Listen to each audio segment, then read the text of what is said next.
news, and views on the Lowcountry real estate scene. The Brian Beatty Real Estate Show on 1250 WTMA. Welcome back as the Brian Beatty Real Estate Show continues here on the Big Talker, 1250 WTMA and WTMA.com.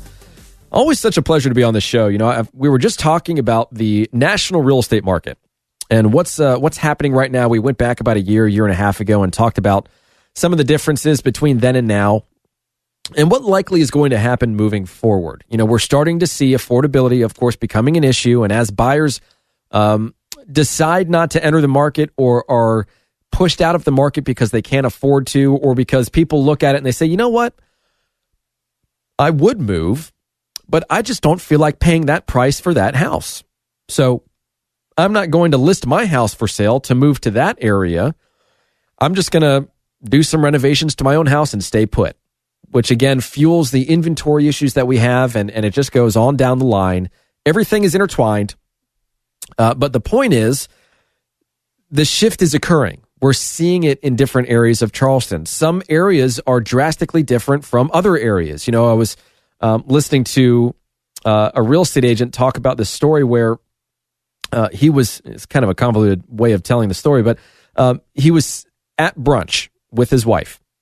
And at the table next to him are two ladies, and they're talking about one of the ladies' homes that's for sale. Apparently, she owns a bunch of investment properties, which he learned through their conversation.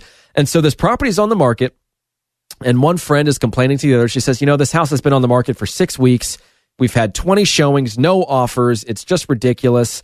I'm going to fire my agent, basically, is what she was saying. And her friend is agreeing with her, saying, oh my gosh, I listed my home and we had 6 offers in 3 days and we sold for $15,000 over our asking price.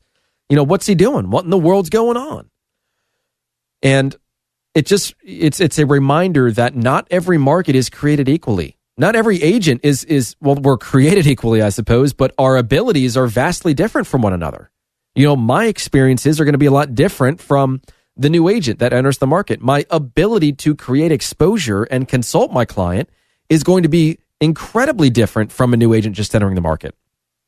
And so the point of the show is to help you guys become better educated in the real estate market, the real estate process, and how to think for yourself by asking the right questions and gaining an understanding of this overall process, so that when it comes time for you to buy or sell or invest in real estate, you know how to approach the process and you win. You get the best out of your transaction.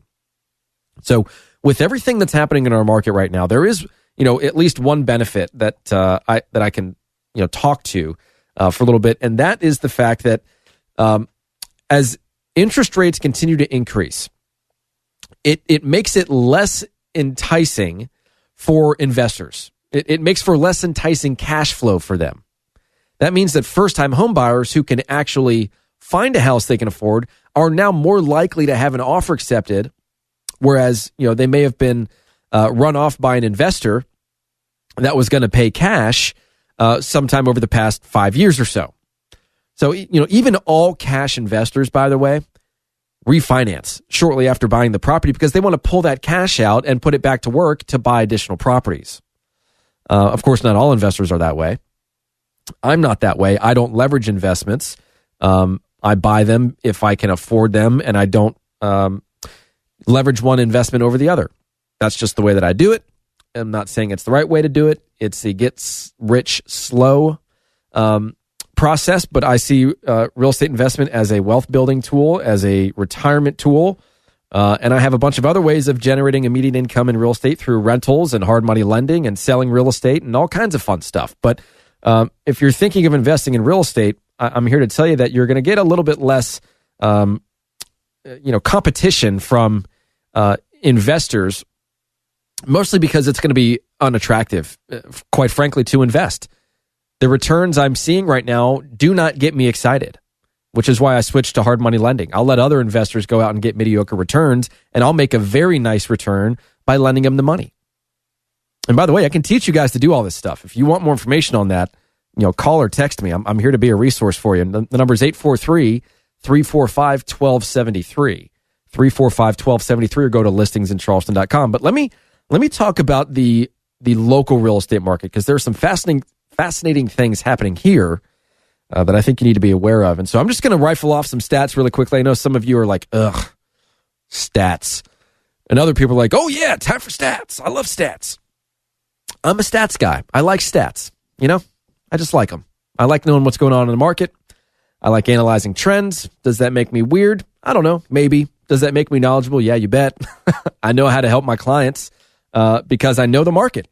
I'm a real estate market expert, and I'm proud to call myself one. I don't think they'd give me a radio show if I wasn't, by the way. But anyways, here's what's going on in our market.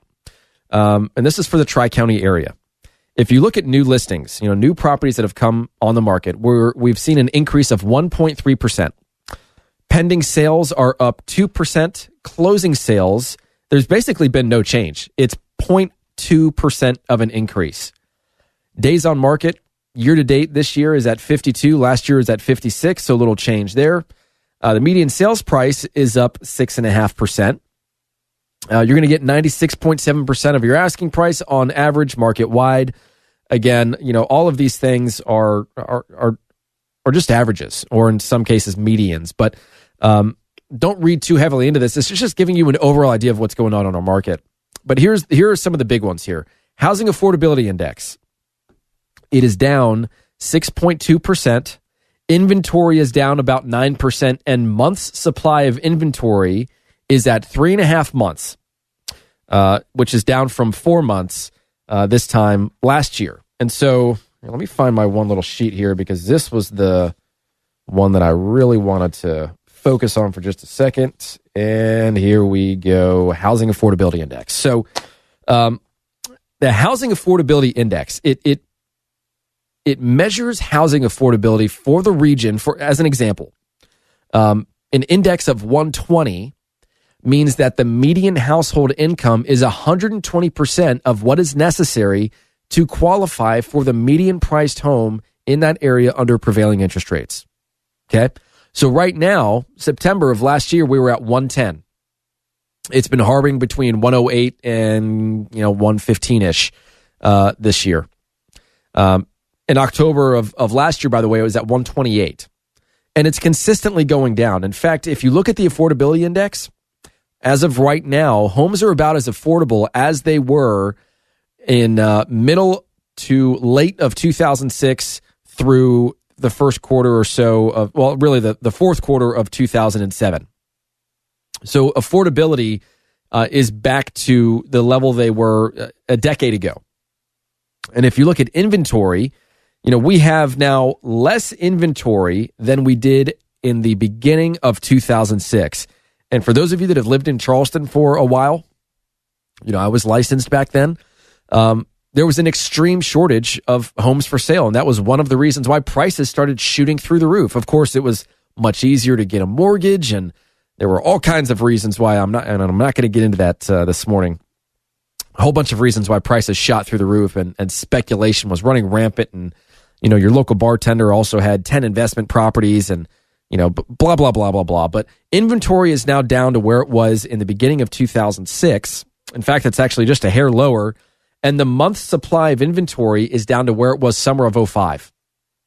We're at 3.5 months supply of inventory. It's been below 4 for a year, which represents a seller's market. Month supply of inventory is just the total number of homes available for sale at the end of a month divided by the average monthly pending sales for the last 12 months. Meaning, the more month supply of inventory you have, the more of a buyer's market it is. More choices are available. Means that buyers don't have to overpay for anything. When you have very little choice, you don't have the luxury of playing hardball as a buyer. And that's why we're kind of in the mess we're in. It's really boiling down to inventory and affordability. And as our market continues to shift, as sellers continue to kind of, read the hype that other agents are giving them, whether, I get all these sellers that call me that, want to talk with me about working with them. And the reason they called me is because they were prompted by another real estate agent to consider selling their house. So real estate agents will send out these letters saying, hey, I have a bunch of active buyers looking in your neighborhood. Would you consider selling your home if I made you an offer you couldn't refuse? And so then the seller, or the homeowner rather, would call this agent and say, what's going on here? Do you actually have a client? And say, well, we have a buyer that would consider your neighborhood, and it was just easier for me to sell it to, or send the letter to the entire neighborhood. And this particular neighborhood had homes from probably $400,000 to $2 million in it. And so anyways, you're still getting all of these agents that are so desperate for a listing right now that they're saying what they need to say, quite frankly, to get in the door and then present their marketing plan to you. They maybe even lead you to believe a number that they are leading you believe is possible, but in reality, it's not. What they need, what the whole purpose of them being in your home is to get a listing. Because in real estate, for those of you that don't know this, the more listings you have, the more real estate you will sell. If you have 50 signs in the yard and you only sell 10 of those listings, then yeah, you're a totally ineffective listing agent, but at least you're generating a bunch of buyer calls off of all the signs you have. And at least you're getting some buyers that see the properties online that think you're legit because you have market share, and then they want to work with you. Or maybe you just use those listings as an opportunity to go to the neighbors and say, oh yeah, we're working with, John and Mary down the street, getting a bunch of showings, should be any day now before it sells. What about you? You thinking about selling? And so anyways, this is a long way of saying that as our markets continue to shift, one thing that you will see, which happens every time, and I'm not throwing agents under the bus when I say this, because frankly, it's needed, it will start to weed out some of the agents that just don't know what in the world they're doing. Or the agents that got into business to, sell, a home or two a year to their coworkers while they're doing their full-time job, and they never take the time to become experienced. They don't know what's going on in the market. They don't know how to properly write a contract. They don't know how to properly consult their client. And as a result, those transactions make you want to pull your hair out. And I'm in my mid-30s and I'm graying and losing hair. It's not real estate agents' fault, but it was just funny for me to say. But I'm here to tell you that it will be a good thing when some of the agents that are not an asset to their client decide to go back to work with whatever else it is they're doing, because they're not being helpful. And in some of these cases, these agents are so hard-nosed, they are so strong-willed that they actually make the transaction worse by throwing fuel on the fire and making huge to-dos out of things that are not big deals and that are easily worked out, but they insert the emotion on behalf of their client, and they just make the transaction incredibly challenging.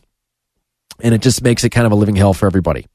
There are plenty of agents out there that we've worked with this year that they were the problem, not the client. The client was telling the agent to calm down. We had a closing, and I know this was a long tangent, my God, but we had one closing where the real estate agent was, quote unquote, putting their foot down on an issue at the closing table, and her client was like, hey, it's fine. We'll close. We'll take care of it later.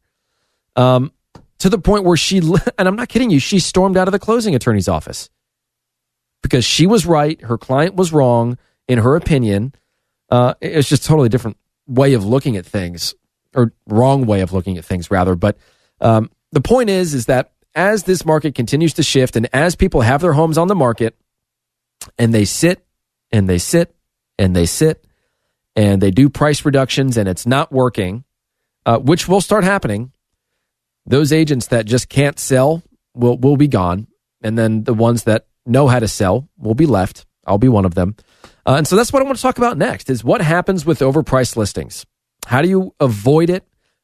Is it a strategy that you can still employ in this market, even though it's starting to shift? All that and more as the Brian Beatty Real Estate Show continues right here on the Big Talker 1250 WTMA. And again, if you want to reach out to me, my number is 843-345-1273.